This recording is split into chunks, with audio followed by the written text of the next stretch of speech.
Welcome dear students. Now we will discuss the chapter Keep on Keeps on, which is Keep on Keeps on.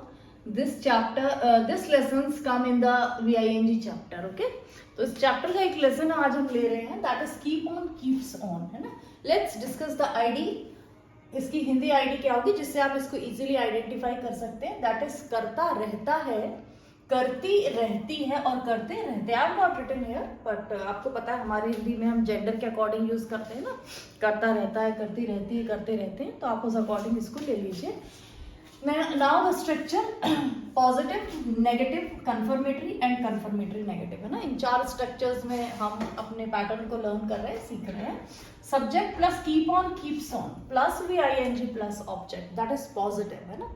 First sentence will always be positive. हम पहला structure बोलते हैं या sentence कोई भी बोलते हैं या हम व्हेनेवर वी लर्न कोशिश करते हैं पॉजिटिव से स्टार्ट करें, है ना. The negative will be subject, do not, does not, keep on, VING, object. Confirmatory do does plus subject. Helping verbs को इंटरचेंज कीजिए, सब्जेक्ट की प्लेस में डू डस को लाइए और सब्जेक्ट को ले जाइए डू डस की प्लेस पर, है ना. तो do does plus subject plus keep on plus VING, है ना. एक क्वेश्चन मार्क दें. Take care of the punctuation also. First letter should always be capital and there should be question mark at the end, है ना. And do does plus subject plus not plus keep on plus VING. ये not की place जो है इसको थोड़ा सा ठीक से देख लीजिए, कई बार उधर मिस्टेक हो जाती है. So here keep on keeps on, this is one of the lesson of VING chapters. इस VING चैप्टर्स का एक लेसन है. कई लेसन्स मैंने आपको ऑलरेडी मैंने अपने लास्ट जो वीडियो था उसमें आपको बताया था कि we have 3 main verbs, different forms of main verbs, V1, V2, V3 and VING. And what I have done is that I have divided all the chapters of spoken grammar portion on the basis of the verb. Near about 10 to 12 chapter will be there in VING section. V3 section there are many chapters. V2 and V1 section also there are many chapters, है ना. इसके अलावा भी speaking का बहुत सारा grammar का related part है, स्पोकन से रिलेटेड, जो मैं आपको बाद में पढ़ाऊंगी. कई तरह के वर्ब्स हैं, कई तरह की चीजें हैं जो इसमें हम पढ़ेंगे. लेकिन अभी ये सबसे easiest section, as I told you that I teach you by the 4 words only. So here is 4 words, है ना. Let's discuss the 4 words. We all know that what is subject. Subject means नाम plus काम, यानी जब हम noun के साथ उसके एक्शन को भी डिस्कस करते हैं तो सेंटेंस में उसको हम सब्जेक्ट कहने लगते हैं. फिर कीप ऑन कीप्स ऑन, वो आपको पता ही है. हम ये चैप्टर इसमें से VING चैप्टर से एक लेसन मैंने लिया है, उसको हम डिस्कस कर रहे हैं. Let's discuss this S. What is this S, है ना. फर्स्ट लेसन आपका मैं प्रेजेंट में डिस्कस कर रही हूँ, फिर हम इसको लेंगे पास्ट में एंड फ्यूचर में, क्योंकि हमको अपनी बात को तीनों ही टेंसेस में कहने की जरूरत पड़ती है. We need to speak in all 3, present which is going on, past which had already happened and future which will come, है ना. तो जो भी सेंटेंस हम सीखेंगे, whatever sentence we learn, it should be we have to learn in present, past and future all. तो first जो chapter है इसमें, मतलब पहला जो लेसन है वो प्रेजेंट में डिस्कस कर रही हूँ और आपको आईडी समझ में आ गई होगी. ता है, ती है, ते है, जब लग जाता है, करता रहता है, करती रहती है, तो आप प्रेजेंट को डिनोट करते हैं ना. अब इसी के लिए हमने क्या किया, एस और ES. What is this S और ES? This is do does, okay. और ये डू डज क्या है, हेल्पिंग वर्ब. और हेल्पिंग वर्ब क्या है इसकी, है. क्यों? क्योंकि ये हमको टेंस बता रही है. आपको बताया ना मैंने, प्रेजेंट की हेल्पिंग वर्ब्स हैं होती है हिंदी में, और जिसके लिए हम इंडेफिनिट टेंस होता है तो डू डज, कंटिन्यूस होता है तो is, am, are, has, have, इन सब का यूज करते हैं. अगर हम आ की आवाज, ई की आवाज या चुका है, या रहा, था, थी, थे को यूज करते हैं तो पास्ट की हेल्पिंग वर्ब्स होती हैं, जिनको हम डिड से, वॉज वर से, हेड से बताते हैं. और फ्यूचर में हमारी हिंदी की हेल्पिंग वर्ब्स होती है गा, गी, गे, जिनको हम विल, शेल से बताते हैं ना. इस तरह से हम हेल्पिंग वर्ब्स को डिस्कस करते हैं. हिंदी में हेल्पिंग वर्ब आप सबसे लास्ट में आइडेंटिफाई करते हैं. That is the only reason we have to speak full sentence, then we come to know that this is the sentence related to present, है ना. जैसे यही सेंटेंस है, मैं काम करती रहती हूँ, है ना. अगर आप बोलें आई कीप ऑन वर्किंग, तो पूरा सेंटेंस जब आप बोलते हैं तब आपको ये बात पता चलती है कि हम किसकी बात कर रहे हैं, प्रेजेंट की. बट इंग्लिश में ऐसा नहीं होता. इंग्लिश में आप सब्जेक्ट के बाद जो सेकंड प्लेस है हेल्पिंग वर्ब की, यानी डू डज की, एक्चुअली यहाँ डू डज की प्लेस है, लेकिन हमने दोनों को मिक्स मर्ज करके यहाँ पे इसके साथ ही इसमें लगा दिया. प्रेजेंट स्ट्रक्चर में हम क्या करते हैं, डू डज का यूज जो आपकी कीप और कीप्स है उसके साथ ही हम इसका यूज कर लेते हैं. इससे क्या होता है, हमको बोलने में भी इजी हो जाता है, लिखने में भी इजी हो जाता है ना. Subject keep on keeps on, तो ये जो एस और ईएस है ये प्रेजेंट को डिनोट करता है. अब इसका यूज कहाँ कहाँ करना है इसको हम देखेंगे. कीप्स ऑन आप हमेशा यूज करेंगे ही, शी, इट, नेम और सिंगुलर, ठीक है, इसके साथ आप हमेशा यूज करें। और कीप ऑन का यूज आप आई, यू, वी और दे और प्लूरल्स। मैं आपको हर चैप्टर में लगभग ये बातें बताते ही हूँ, क्योंकि रिवीजन से आपको इजी हो जाता है और हर बार जब नए बच्चे ऐड होते हैं तो उनको प्रॉब्लम ना आए, इसीलिए मैं बार बार इन चीज़ों को डिस्कस जरूर करती हूँ ना। तो कीप और कीप्स में एस और एस का यूज ध्यान रखें। अगर आप सेंटेंस बोल रहे हैं मैं काम करती रहती हूँ, तो आप बोलेंगे आई कीप ऑन वर्किंग, है ना। और इसी सेंटेंस को अगर बोलते वह काम करती रहती है, तो शी कीप्स ऑन वर्किंग, है ना, ये ध्यान रखें। अब नेगेटिव पे चलते हैं। Negative structure is subject do does, do not, does not. यहाँ पर हेल्पिंग वर्ब इसके साथ मर्ज करके लगाई थी, लेकिन अब हमने इसको सेपरेट की तो इसकी प्लेस पहले ही है, तो हम यहाँ ले आए और ये इधर चला गया, है ना। ध्यान रहे डज नॉट किसके साथ यूज करेंगे आप, ही, शी, इट, नेम और सिंगुलर। और डू नॉट किसके साथ यूज करेंगे, आई, यू, वी और दे, इनके साथ इसका यूज करिए ना।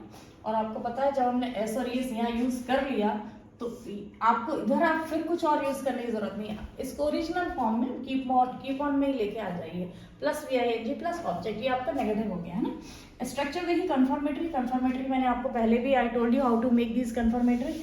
जो भी हिंदी में लास्ट में हेल्पिंग वर्ब आती है उसको इंग्लिश की हेल्पिंग वर्ब में कन्वर्ट करके आगे लेके आइए, then you will be able to easily make your confirmatory questions, है ना। What is the confirmatory questions? These are the questions which always get the answer in yes or no, है ना। क्या आप अकेले काम करते रहते हैं? Do you keep on working alone? Yes, sufficient है। यस और नो में अगर आपको आंसर मिलता है तो आप इसको इजीली कर सकते हैं ना। तो do does plus subject plus keep on plus V I N G plus object. Negative देखिए do does plus subject plus not plus keep on plus V I N G plus object. तो ये तो हमने स्ट्रक्चर्स की बात की। स्ट्रक्चर पढ़ने का एक बेनिफिट होता है कि हमारी मिस्टेक्स बहुत लेस हो जाती हैं और हम बहुत सिस्टमैटिक मैनर में इनको लर्न कर पाते हैं, सीख पाते हैं ना। आई होप आप जब इसको सीखेंगे तो you will try to introduce these sentences in your language. और बहुत sentence morning to till evening, है ना, since morning to till evening you make off करता रहता है, जैसे वो दिन भर बोलता रहता है या वो बोलता रहता है और मैं सुनती रहती हूँ, वो बोलता रहता है, वह हुआ ना। तो ही keeps on speaking and I keep on listening. दिन भर राम टीवी देखता रहता है, Ram keeps on watching TV. अब एक सेंटेंस को मैं आपको चारों पैटर्न में करके दिखाती हूँ और आप भी अपने जो भी सेंटेंसेस घर में यूज कर रहे हैं, बना रहे हैं, उनको इसी पैटर्न में डालकर प्रैक्टिस कीजिए, है ना। एक सेंटेंस देखिए, राम प्रश्न पर प्रश्न पूछता रहता है, ठीक है। करता रहता का मतलब क्या हुआ, कोई भी एक्शन है जो वो करता रहता है, इसमें वो प्रश्न पूछता रहता है ना। राम प्रश्न पर, या कई बार आपके बेटे भी, बच्चे भी होते हैं, छोटे छोटे बच्चे हमारे घर में हैं, कई बच्चे बड़ा नैगिंग करते हैं, बार बार एक ही बात को पूछते रहते हैं ना। तो इस तरह के सेंटेंसेस आप इस स्ट्रक्चर की हेल्प से बना।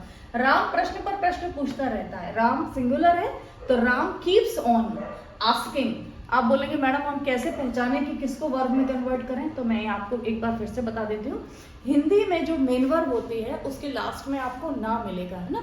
अगर आपको हिंदी में एक्शन वर्ब्स तो बहुत है, फाइनाइट्स है, नॉन फाइनाइट्स है, पार्टिसिपल्स है, जीरेंट्स है, बहुत वर्ब है, लेकिन the verb about which we are talking here is that main verb, action word. और एक्शन वर्ड को हिंदी में आइडेंटिफाई करना बहुत ईजी है, जिसके हिंदी में लास्ट में ना आए, खाना पीना सोना रोना, जिसमें आप प्रश्न पूछना, तो आप ये देखिए प्रश्न पूछता रहता है, तो प्रश्न पूछना, इसको क्या बोलेंगे, आस्किंग, है ना। पूछना इसमें ना आ रहा है ना, तो पूछने को आस्क कहते हैं। और हमको उसको किस फॉर्म में ले जाना है, आईएनजी में, है ना।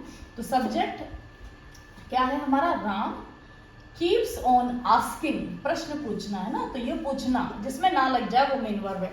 अगर आपको एक्शन वर्ड्स को आइडेंटिफाई करना इंग्लिश में तो आप देखेंगे उसमें हम ईडी जैसे भी जरूरत है, ये आईएनजी का यूज करते हैं, एस और एस का करते हैं। और हिंदी में आइडेंटिफाई करना है तो जिसमें ना आ जाए, तो ही कीप्स ऑन आस्किंग क्वेश्चन, है ना। अब मैंने लिखा है प्रश्न पर प्रश्न, है ना, तो इसको हम कैसे बोलेंगे, क्वेश्चंस आफ्टर क्वेश्चन, है ना, question after question. He keeps on asking question after question. He doesn't, आप इसके साथ क्या लगाएंगे, डज नॉट, है ना. ही doesn't keep on asking question after question. Does he keep on asking question after question. Does he not keep on asking question after question. इस sentence को आप ऐसे भी बोल सकते हैं, doesn't he keep on asking question after question. Grammar तो इसी तरह लिखेंगे, स्पोकन में आप थोड़ा सा शॉर्ट करके इसको बोल सकते हैं. ही कीप्स ऑन स्पीकिंग, बोलता रहता है. He doesn't keep on speaking. Does he keep on speaking. Doesn't he not keep on speaking. वो अकेले टीवी देखता रहता है. He keeps on watching TV alone. He doesn't keep on watching TV alone. Does he keep on watching TV alone. Does he not या doesn't he keep on watching TV alone. तो there are many sentence which you use in your language. I hope that you will introduce this type of structure in your language after learning, and you will be benefited by that. Now this is the present. After that I'll teach you in next class past and then future, and then I'll give you the homework of present, past and future. Okay, so see you next class. Till then, be safe. Thank you.